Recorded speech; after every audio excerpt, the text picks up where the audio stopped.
Hey guys, welcome back to another video on the Inside Spurs channel. Hope you are looking forward to a solid Wednesday ahead.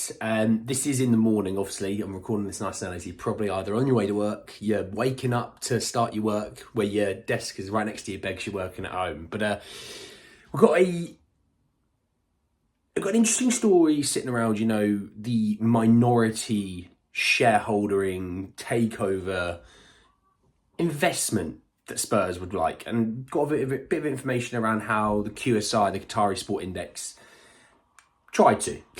We do have information around Rodrigo Bentancur's injury, and it's not good news at all, and it isn't good news that maybe could probably change how our January transfer window goes. So we'll talk about that as well. Just want to say, if you're new, hit me with a subscribe. Thanks very much. Thank you for all your support, by the way. I do appreciate it. You know I do. But just want to keep reminding you all. And let's jump in. And this was an interesting one that I saw, and I think it was from Simon Stone, who a while back we were subject of interest for a minority purchase. Basically, the Qatari Sport Index, who are the company that own PSG, they wanted to purchase a minority stake in a Premier League club. It seemed to be that we were kind of top of that list, if I'm honest, because I think our ENIC does want actually to, well, I wouldn't say want, they are open to selling a stake of Spurs. They are open. They still want to control and maintain that control. Excuse me, God, I've got hiccups this morning. God, ruining the video. I was saying that ENIC do want to keep control, and obviously that's, I can understand that, but they do also want that investment as well. So I know they have meetings and things like that, but this came out and it said that talks with Chairman Daniel Levy got nowhere because the price was too high, and speculation around interest in the 10% stake of West Ham co-owner is Vanessa Gold is willing to sell has been quashed. So I wanted to keep the West Ham bit in there for a key point. So there's 2 points to this. Number one, PSG, or let's just call them PSG owners, they evidently don't value the clubs that they're looking at investing in at a rate that suits everyone, potentially, right? I think that's fair, because if we've said no and West Ham said no, but West Ham want that, they actually want to have that investment, then it makes you think, what are you offering? So there's that. And you know me, I always try and give you a few different ideas and angles to make you think as well. I think all in all, you'll probably jump onto this video, or I would have first looked at that and gone, oh, Levy's ruined it. Ugh. Trying to give you a few ideas that it potentially could be, because there's a lot that goes into these things. With the Spurs side of things, yes, it could be that Daniel Levy's gone, well, Forbes has us valued at, I think it's short of 3 billion, but let's call it 3 billion.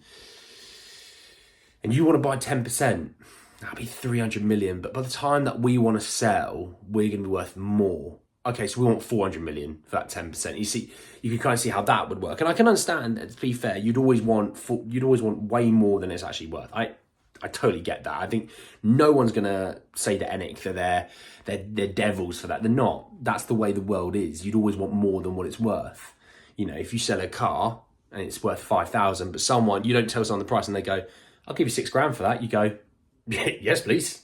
I would love that. Thank you very much. So I can see that. The thing with this investment, and this is a really key thing, with the investment side of things, I know there's a real contentious situation. Obviously, you've got Newcastle and Saudi Arabia. You've got Sir Jim Ratcliffe with Nice and potentially Manchester United once that goes through. I don't know what's really happening there. I kind of thought it would be done by now, but it doesn't seem to be near done. It's a weird complex. There's this whole operation that, do Manchester United get Champions League football whilst Nice are in there, because Nice are owned by someone who then is taking sporting control of another club? There's potential that won't happen. I'd expect they'd find a way around it. You don't kick Manchester United out of the Champions League permanently. There'd be no reason to. And you don't punish Nice. It's not their fault that their owners invested into another club. You don't kick him out. But obviously with the vote that happened the other week about Saudi Arabia clubs, loaning their players back to Newcastle, and or it's a complex situation. But basically, there's a situation where a lot of owners have other clubs. I think Chelsea's owner owns Strasbourg as well in France. So, I know there's feeder clubs and things like that, but, this is a different thing. So, interesting that, but I do think that we're still up for a little bit of investment. I just don't think it will ever come from the guys that own PSG. And the PSG owners don't want to sell their club, so they'd never become the majority owner of our club. So to me, it'd be no point in that situation, just that situation. So ignore investment or people buying the club. That, for me, it's no real point to it. Yes, you might get a bit more money, but then you've got more people owning the club. I'd rather just someone come in and go, boom, I'm having it, it's mine. That's what I'd prefer. Will it happen? Doubt it. Do doubt it, to be honest. Let's talk Bentancur. Let's talk him. Look, he got injured obviously Sunday afternoon, from that Matty Cash challenge. I'm not going to talk about the challenge. Yes, it wasn't great, but the abuse that Matty Cash has got is not okay as well. Moving on from that side of things, basically he's torn his ankle ligaments, and they said it's a minimum of 2.5 months recovery, and it's horrible for him. First and foremost, him. Forget the club. Him as a person. We're humans at the end of the day. To come back from such a horrific injury, which, hands up, I've done. I know it's horrific. It is not fun. To then come back to have gotten up to speed quite quickly and actually playing good football, to then get it taken away from you for, let's say 3 months onwards. And it's just horrible for him. So I'm really sad for Rodrigo. For Spurs, I think this changes January transfer window a lot. The fact you're losing Basuma, the fact you're losing Pape Matar to the African Cup of Nations, the fact Maddison's still injured, the fact Lo Celso picks up niggly injuries here and there, you are left with Skip and Højbjerg in that case. They still might move Højbjerg on if they get the deal that they want, but I don't see it happening now because of the injury to Bentancur. But now it does mean I think Spurs have to go into the market and get a midfielder. Unless they see something in the youth setup, which so far we haven't really seen that they've seen anything. They're going to have to go and get someone, because to go into basically through just past the Christmas period into the new year, where the FA Cup starts to kick in. So actually Spurs will be playing a bit more. Hopefully Spurs will play a bit more in the FA Cup, especially than did the League Cup. Jesus.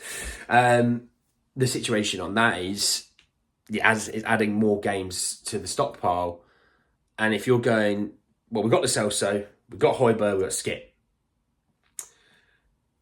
If you want Champions League football, that's not the right way of going about it. Now, Maddison might be back in January, which, look, it helps. But ironically, of that midfield three I just talked about, Lo Celso's not the problem. Lo Celso, I think, is fine. It's the other two that is the issue. And you're not going to play Lo Celso and Maddison, which at the start of the season I hoped they did, but I can see why they haven't. On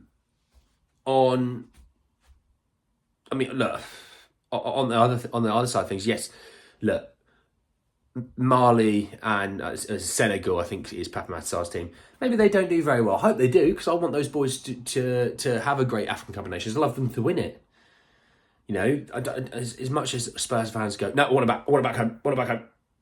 No, go and have a great trophy. Go and try and win the trophy. Go and have a great tournament, guys. Yes, it will put strain on us, but that's where the recruitment comes in. That's where this injury.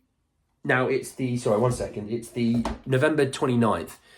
Yes, it's unfortunate it's happened, but do you know what? It's given Ange and Lang and all these other guys now the time to go, right, we need a midfielder. We need to get a midfielder before the African Cup of Nations. What are we thinking? What do we need? It gives them enough time to try and put some actions in and some plans in. They can't go through January going, oh, we got a centre-half and we got an attacker. Woo, 2 players. Oh, we needed a midfielder, another centre-half and probably another attacker. Oh, yeah, but it's sunny outside though, isn't it? You see what I mean? They need a midfielder, probably just as much an attacker now because of injuries. We're definitely not blessed by the football gods, are we? Jesus Christ. Anyway, guys, that's the end of the video. I hope you did enjoy it. Drop a like on the video if you did. Hit me in the comment section below. Look, you got the ownership situation. Would you want minority ownership? Would you want what I'm thinking? If you do want to sell, a full sale, or you're happy with Levy, let me know. Obviously, look, thoughts and feelings go out to Bentancur. You know, if you want to put your thoughts and feelings in the comments, all for it. And let me know what you think. Does that change our January transfer window? I want to know what you think as well. Subscribe to the channel if you are new and hit the bell notification for more. But anyway, guys, that's the end of the video. I'll see you all very, very soon. Take care, guys.